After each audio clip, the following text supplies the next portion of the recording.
What is up guys? Merry Christmas. Today is Christmas Day and pupunta ako ng Tanay Rizal. Samahan nyo ako dahil doon kami mag-celebrate ng mag-ina ko. Let's go! So ayun nga yung biyahe ko papuntang bakasyonan. Salamat sa pagsundo. Tito Ronald, sinundo nila ako sa Shopwise Antipolo. Napakaganda ng view, medyo nakakalula lang. Makikita natin dyan ang windmill sa tinuluyan naming resort. Ay, napakaganda. Masyadong mapayapa ang ambience. At eto naman yung resort, yung si Luisito, nakita natin doon. Ayan, makikita mo yung napakaganda swimming pool. At ang babaan papunta sa aming kwarto. Swimming tayo mamaya, Wiz. Pag tumigil yung ulan, baka mabasa tayo. At ayan nga pala ang may everything ko guys, na-excited makasama ako. Kaya may tinanggal siyang dumi niya sa paa at papahid niya sa akin yan kasi makulit siya. Kaya mag-swimming na kami niyan. Makikita niyo ang pagkapal ng pag dyan guys. Ay napakalamig ng lugar. At may nagtimbre pa sa amin na maligamgam lang daw ang tubig. Ay pagtalong ko ay para ka nasa Titanic sa pagkalamig-lamig. At eto naman yung nag-picture kami sa bird's nest na lulang-lula nga ako. Yan, pagkabagal ko bumaba, naka-fast forward na yan times 2 point something. Pero ang bagal ko pa rin kasi nga ako yung nalula. Sabi ko, ate mag-iingat ka anak. Nalula si dada. Siyempre tulungan ko yan, mahal ko yung anak ko. At siyempre tulungan ko ang aking may everything pagkat di ko siya kaya mahulog sa iba. Kaya may mga laro-laro dyan, snake and ladders. Kaya binidyoan ko lang ulit yung binidyoan ko kanina. Di ko alam ba't ko ginawa yan. At syempre, ang fully energetic kong anak. Hindi niya palalampasin yan. Lahat ng pwedeng laruin ay nilalaro niyan. Tingnan mo kahit walang dice, nag-snake and ladders. Kakaiba kang bata ka. Wala kang kasing kulit. I love you, my ID. Yun o, pang, sinundan niya lang. Di naman ganyan laruin yan. Tignan mo. Baligtad sa buntot pumapasok ko. Natapos niya na. Masaya na siya niyan. Grabe yung fog guys, oh. Eto grabe. Mas kumapal yung fog. Diba? Grabe. At eto nga, nagkahiyaan kami sa may swing. Kaya mag-swing yung aking mag-ina. Yan o. Swing sila dyan. At nag-picture kami dyan. Nilagyan ko ng timer. Muntik pa ako madulas. Ay tawa ng tawa ang aking mag-ina. Pang. Saya.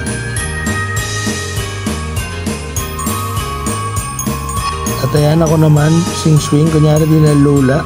Kinukulit ako ng anak ko. Gusto niya pa, napakalakas ng pagkakaswing. At eto, isa sa mga mahirap na challenge ko sa buhay, ang akyatin niyang buwan. Kaya nalulang-lula ako dyan. Kasi medyo nakakalula. Kahit hindi nakakalula, nalula ako. Ano po kaya nakakalula? Napahipak ako dyan, oh. Gandang gabi, kapamilya. Gandang gabi, guys. Ayan, oh. Ay, nako. Halos time-lapse ko niyan, pero bagal pa rin. At eto naman, ay pabalik na muna kami sa aming kwarto. Nagutom na ata kami dyan, eh. Or kasi magkagabi na. Kaya nagkaya na muna kami. Yan ang ganda ng view. Diba? Ang ganda ng fog. Oh, sea of clouds. Ano ba tawag doon? Basta yun na yun. Yan, medyo matarik yung mga hagdan.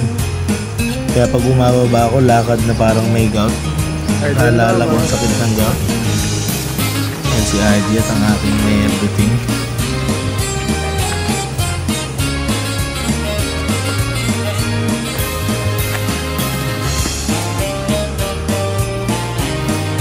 Idea.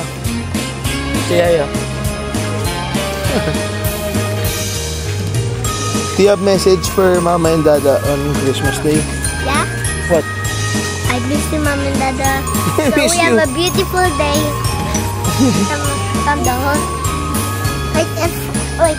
So if we're leaving, we're going on the beach. Beach on summer. Yeah. On Dada's birthday. Yeah, we're going on the beach.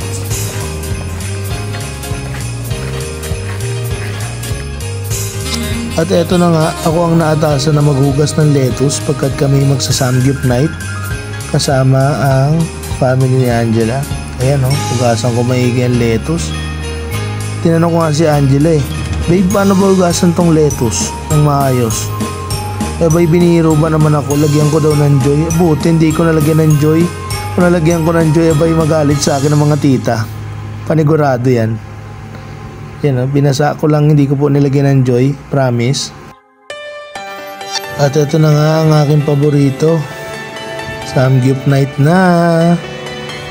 At bumili nga kami ng Pilsen, isang kahon, sama mga titas. Ayan o, napakarami na yung food tripin. Kaya ng mga bata, kinukumbinsi ko sila matulog kasi magiinuman na mga matatanda. Pero talagang di maawat, may pagkakulit oh. Grabing kulit ng mga batang ito. Ay talagang di mapakali ang mga batang makukulit, parang may mga bulati sa puwet. Oh, yan si Clisard, si RD. At ayan nga pala ang ginawa ko. Yan o, merong ham sa ilalim, Hungarian, tapos keso, binakbakan ko. Nguya, pang. Grabe yung kain, no? Oh, pang. Parang di pinapakain sa bahay, naman Hungarian lang. Silagay ko sa lettuce. Oh, pang, sinama ko yung dulo. Sarap. Ito na naman yung dalawa, gising pa rin. Nakarami na akong beer, gising pa rin sila. Oh, videoan ko daw sila. Ginagawa silang cheer. Go, sabi ni Adi. At ayan, mga nainom ko palang na beer, 4. Medyo tipsy na ako dyan. Si Angela may tinuturo niya si Crisar kasi nga hindi makalabas. Kasi tinakot ni Tita J na bawal lumabas. At eto, December 26 na ng umaga, nagaya agad mag-swimming yung mga batang makukulit. Ayan na si RD, si Talon. Bilib ako sa anak ko guys dahil natuto siya lumangoy. At ang nagturo, ako. Di naman ako marunong lumangoy. Para makapag-swimming lesson na yan sa mga natutunan niya. Panoorin niyo itong mga video niya guys, napakatapang yan. Yan, may salbabida pa yan. Maya papakitaan kayo niya walang salbabida. Naalala ko nung bata ako, paglampas na sa baba ko yung tubig, wala na, takot na ako. Hindi ko na kaya lumangoy. Si RD, ang tapang oh. Sa 5.5 feet, mamaya tatalon yan. Ganun siya kakulit. Panoorin niyo. Ano gagamitin niyo? Mag-snorkeling si kulit oh. Yan mo, panoorin niyo. Kulit!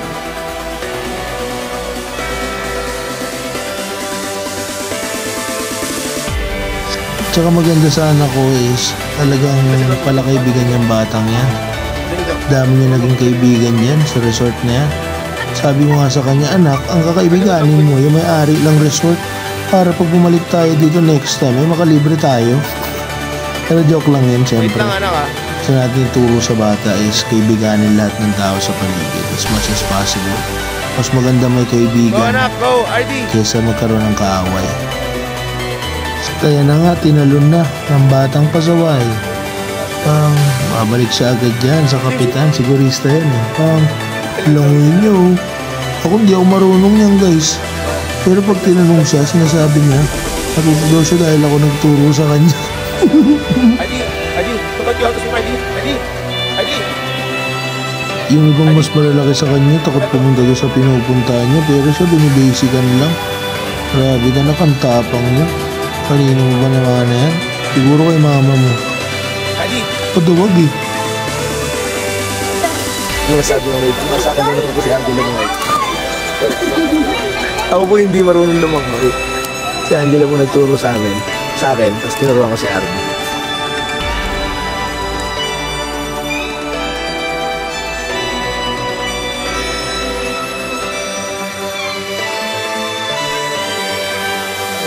Kaya naman, pupunta naman siya dyan. Gusto niya daw kasi malalim. Ayan, talon! Bang! Tapang oh. Hindi niya nabot yan guys. Oh. Oh, natuto na rin yan magano, ganyan, backstroke. Kaya naman oh, patalunin niya si Talon. Tinalo na naman ang bata makulit. Nag-aalala sa kanya ibang magulang dun eh oh. Di po namin kasama yung ibang magulang dyan guys. Pero si Artie, tropa niya na lahat yan. Ito pa. Hetso, kita nyo. 5.5 feet yan guys oh. Babato pa sa malayo. Gusto pa sa malayo. Oh, Talon! Grabe no. Nakakatuwa. Pero pa oh. Kumukall me sign pa oh. Grabe ka na.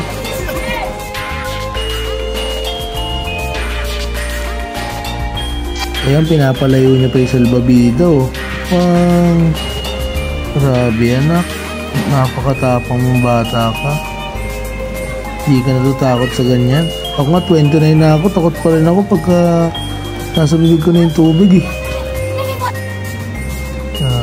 Ayan, so nag timelapse naman kami. At in-enjoy yung moments sa pakikipaglaro sa mga bata. One thing I've learned this Christmas is it is the time when people reflect on the joy of togetherness, gratitude, and the warmth of the season, helping us focus on what truly brings us happiness. Sometimes, it's the small moments, the laughter, the kindness, and the love shared that makes Christmas so special. Noong December 24 nga, solo lang ako nag-Noche Buena kasi nauna sila RD dito sa resort. Dahil may work pa nga ako, hindi ako nakasabay sa kanila papunta. Mahirap pala talaga buhay na mag-isa. Ano pa kaya yung mga OFW na nagsusumika para sa pamilya nilang malayo sa kanila? Saludo rin sa mga OFW tsaka sa mga taong kailangan magsakripisyo at lumayo para sa pamilya nila. Hindi madali. Hi RD! Who taught you how to swim? Dada. How? So my mama swimming. I don't know how to swim eh. Oh, I'll show you. I'll show you. You want to go on the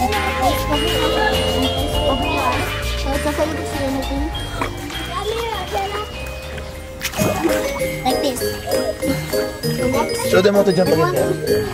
May mga panahon talaga na kailangan natin magsakripisyo para mas ma-appreciate natin yung tunay na saya. At ayan si Artie, hindi pa rin siya natitigil kakatalon-talon. Ayan, gusto niya patalonin din yung mga naka-life vest. Siya lang naka-life vest, mas malalaki na sa kanya yan. Hanggang balikat lang siya niya, no? At ayan, sa sobrang friendly ng anak ko, feeling niya talaga super close na sila ni Kuya. Tignan nyo gagawin niya. Ayan o, sige talon ka na. Pinatalon niya. Tawa ako dyan ng tawa. Pero sinabihan ko siya na wag na ako magalit. Ayan, tumalon naman siya. Ay grabe, ang talon ng anak ko.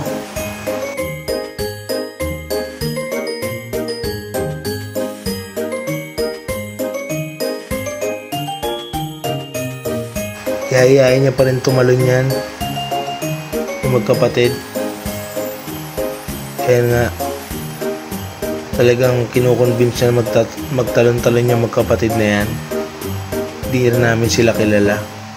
Kasama lang din namin sila sa resort.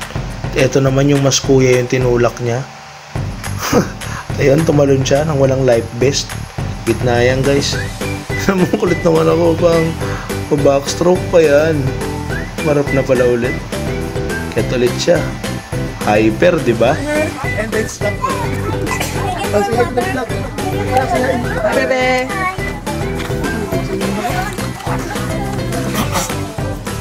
Is it water in your nose? Look at Mario. Mario's standing up there.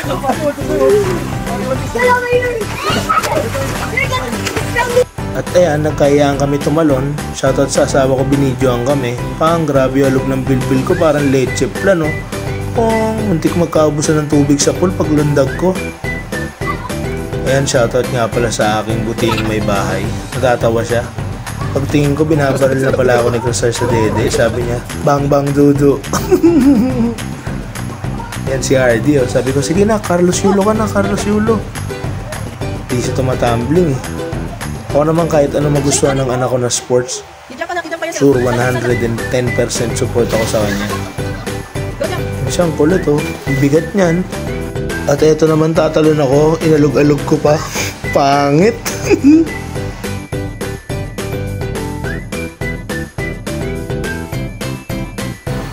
At ayan, si RD nagpa-picture siya dyan. Pa-picture siya. Kasama niya si Mario and Luigi. Ang paborito niyang laruan. Ayan o. Lakad-lakad kami ngayon. Paakyat sa taas. Tapos na kayo maglangoy. At naghahanap kami ng panibagong trip. Nagkayaan pa sila mag-swimming sa taas. So, akyat kami ngayon sa taas. Kipak-kipak lang. Shoutout Terea, baka naman. Binidyoan ko ulit yung view. Medyo maaraw na niyan guys nung paalis na kami. At ayun nga ang nahanap namin na trip ay ice cream at golf. So nagkayaan kami, niyaya ko si RD. Nak, di wanna play golf? Umuo nga. Sayang yan oh. Apple yung bata, pinulot eh. Malapit na sana ako sa hole eh. Gumagalaw yung ano eh. Bola, paano ko tirahin yung nakadikit sa bato? Ano? Kulit namin Luisito dyan. Ito naman, gulo ng bola. Wala. Wala, di makachamba. Di talaga ako pang golf guys. Dati kasi sa US, naglalaro kami na ito eh.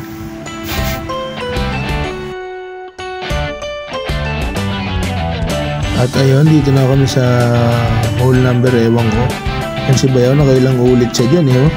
Palakas na palakas yung tira niya, pinanggigilan eh. Pang, yun, na-shoot. Yan si RD naman. Sinushoot ko si Chris Arden. Naman kami sa susunod na hole. Totoo lang guys, nakalimutan ko yung cellphone ko dyan. Buti na balikan namin. Pero sa cellphone ko, kala ko din ni Angela. Yan, medyo pababa na kami yan. Pabachi na kami. Ayan yung yung mga view. Ganda rin guys. Babalikan namin itong lugar na to. Kasi first time na nagpunta dito, nag-enjoy kami. Ito yung trip ko.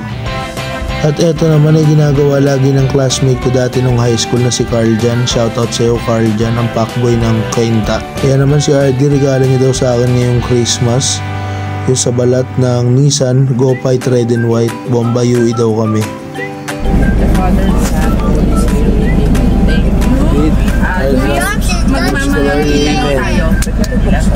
Sa mga di po nakakaalam, yung ginawa po ni RD na nagsabi ng we beat our drums for God's glory, amen, sabay clap, ay ginagawa ng UERD every time na matatapos kami magdasal.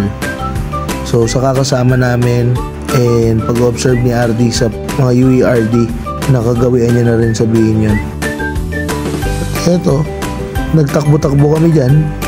Pinagitaan ko si RD kung sinang tunay na Usain Bolt at tinamo niya pa ako ng isa pa daw. Eh hindi talaga ako papatalo na. Pang nalalaglag pa short ko dyan oh. At tignan nyo kung gaano kaangas yung bossing ko. Pak, gumaganyan-ganyan pa. Tapos nakaangat pa yung paa, balagbag. Angas mo naman boss. Yan nag-jump shot kami dyan. May pinuntahan din kami sa Baras. Napakagandang lugar. Grabe yung taas ko tumalon, Galata. At ulitin namin yan. Grabe buwelo ko, parang nag-skateboard ba. Tik pa ako tumalsik. At eto, ituturo naman namin kayo dun sa pinuntahan namin sa Baras. Kinain na namin, di ko na videoan yung mga pagkain. Masyado na naman ako nagutom. Ayan o, kasama ko yung magina ko. Si Chris ay kasama namin, pati si Ate Yenyen. Naglakad-lakad kami dyan. Medyo natakot ako kasi baka bumigay yung tinutungtungan namin at di pa naman ako marunong lumangoy. Yan yung labas. Ito yung mayroon ding swing sila na nag-enjoy naman yung dalawang batang makulit, si Chris at si RD. Yan, pauwi na nga kami niyan galing Rizal. At eto, makikipaglambingan ako sa anak kong makulit. At since may La Union sila this weekend at di ako makakasama, ay niyaya ko sila manood ng sine. Manonood dapat kami nung kay Vice Ganda dito sa Green Hills, kaso lang wala, hindi showing dito. So nauwi kami sa Robinsons Magnolia, kaso nga lang hindi pa rin namin napanood yung kay Vice Ganda. Napanood namin yung kay Bossing, napakagandang movie, in the Kingdom, must watch. Panoorin nyo to guys. Maraming salamat sa panonood. Bye! Mag-subscribe naman kayo!